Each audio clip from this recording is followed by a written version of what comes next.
The Thunder just won their first championship, and it's almost certainly not going to be their last. They're set up to be a dynasty, but I was having a conversation earlier today with a young friend of mine who's lived his entire life in Oklahoma City, and we got into an argument because the question came up, who is the greatest Oklahoma City Thunder of all time?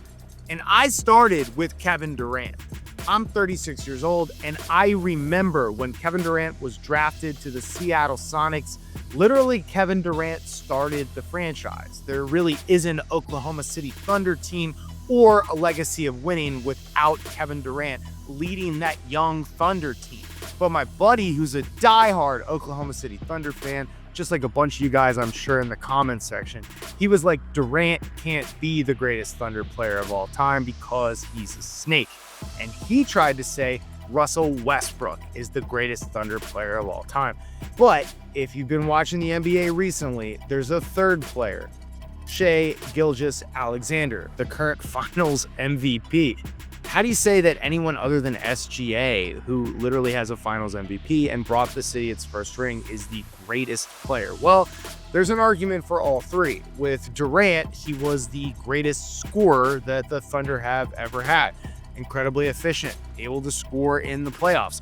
While he wasn't always that, he will go down as an all-time playoff performer.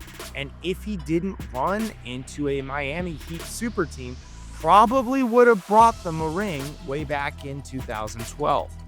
The Thunder only won one game playing against the Heat in 2012, but they were an incredibly young team and it felt like they had forever. And I know the biggest argument is going to be, well, Durant left, so he can't be the greatest Thunder player of all time. But this is a narrative discussion. This is goes beyond basketball and goes into personal opinions and personal feelings. And I think we give Kevin Durant way too much hate for him leaving the Thunder. Durant still had this epic 8-year run before leaving. And the Thunder, in a lot of ways, gave up on that team's championship aspirations before Durant did. You have to remember, Durant gets all the hate, but where is the GM, Sam Presti, refusing to give an extension to James Harden, trading James Harden, not just the third, arguably second best player on that team, but also Kevin Durant's brother. These guys came up together. They built the team together.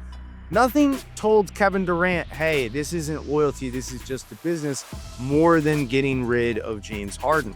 And I think after watching super team after super team be acquired and put together and win rings, we saw a super team in Los Angeles. We saw a super team in Boston. Miami had just built this super team. I can see why Durant left.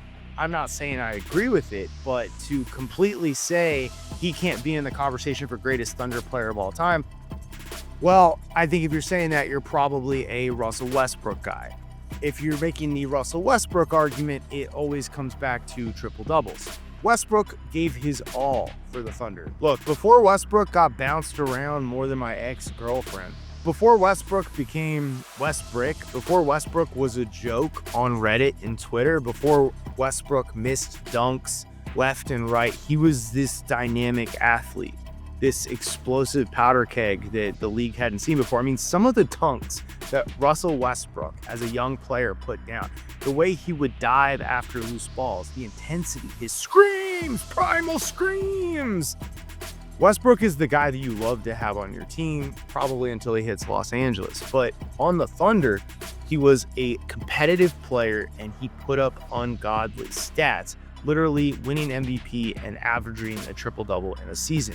But my biggest problem with the argument for Westbrook as being the GOAT of the Oklahoma City Thunder is that the stats were padded. Not only was his usage rate insanely high, but his turnovers were high as well.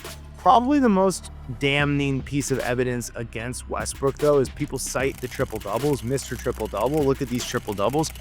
When really it was a team strategy. Like, Westbrook wasn't really going out here grabbing 15 rebounds. He's a great rebounder for a guard. But this same team had Steven Adams. It had Serge Ibaka. It had multiple big men that were boxing out and letting Westbrook grab the rebound and initiate the fast break. It was a strategy the Thunder employed to be able to get into a fast-paced offense. They wanted the ball in Westbrook's hands as soon as possible. So instead of just grabbing defensive rebounds that would have normally gone to the center or power forward, Westbrook would run in, scoop in, grab the ball, and then start the break. Well, that's just not hard to do, but you have people saying, oh, Westbrook's the greatest rebounding guard of all time. Westbrook's averaging a triple-double. You have to give him credit for that. But Westbrook didn't win on his own. I mean, the Thunder were a winning team when Durant was there, and they continued to be a threat with Paul George, but the Westbrook-led teams that were just Westbrook were never going to be effective in the playoffs. Westbrook's biggest weakness is his IQ and his decision-making. For a player that had all the physical tools, when it came down to playing against playoff defenses, complicated schemes, he just didn't make good decisions. He would consistently take bad shots. He would consistently push the ball and dribble out of control. And his turnovers and his low percentages meant that the Thunder were just not advancing in clutch games. But speaking of clutch, I think it's a great segue to talk about Shai Gilgeous-Alexander. There's a montage that I saw on Reddit of all of the shots that he took in the clutch, and it was insane. He shot over 50% in clutch moments in the playoffs this year. We're talking about a championship run where you can throw the ball to the best player on your team, who's not only the point guard, but also calm, collected, and a defensive presence. Shai Gilgeous-Alexander does not have a weakness in his game. And it isn't that he's the best at anything, although you can probably make an argument for him being the best mid-range player in the NBA right now. It's not that he's the best. He's not the most athletic.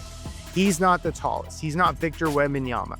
He's not the strongest. He's not Nikola Jokic. He's probably not the smartest, but he has no weakness in his game, and his superstar strength is poise. It feels like SGA is never sped up. He's always under control. He's going to get to his spots, and there's nothing you can do to stop him. He decides the move. He feels like Nicolas Cage in the movie Next. He sees the future. He picks his spot. I'm going to get to the high elbow. And it doesn't really matter if the defender defends him well or if he's wide open. He's hitting that shot at like 50%. And this is a Thunder team that had holes in it. Before the playoffs started, while the Thunder were great, Chet had not performed well in the playoffs. We didn't even know how bad Jalen Williams was hurt. This was a Thunder team that was deep and had incredible defense, but that offense lived and died with SGA. And I think we've only seen the beginning. But for the purpose of this video, for the purpose of the comment section, I want to hear your guys' opinion. As of this moment, 2025, one ring for SGA. Scoring and the prestige of being the most efficient scorer on the Thunder of all time for Kevin Durant. Or is it the triple doubles of Russel Westbrook? Who is the greatest Thunder player of all time? This is the Trash Talk channel. Get in the comment section. I want to see what you guys think. Also, if you're watching the video this far, I really fuck with you. I really appreciate it. Check out my Instagram. I'm also a comedian. I'm probably coming to a city near you. My IG is @StramShow. I'll give you free tickets if you DM me Trash Talk.